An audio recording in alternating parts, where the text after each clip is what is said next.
You ask Tiger to calculate. This deals with linear inequalities with one unknown. The final result is x smaller than 142 over 5 smaller than 282 over 5. Let's solve it step by step. Group all constants on the right side of the inequality. Subtract 192 from both sides.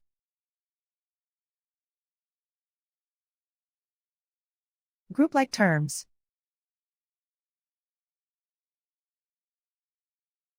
Simplify the arithmetic.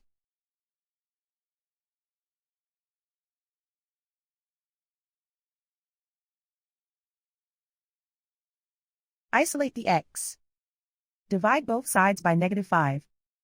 Whenever you multiply or divide by a negative, reverse the inequality sign.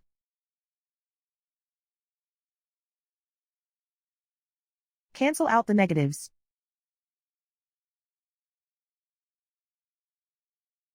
Simplify the fraction.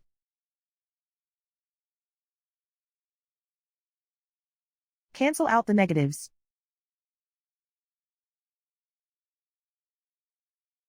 Plot the solution on a coordinate grid. And so the final result is x smaller than 142 over 5 smaller than 282 over 5.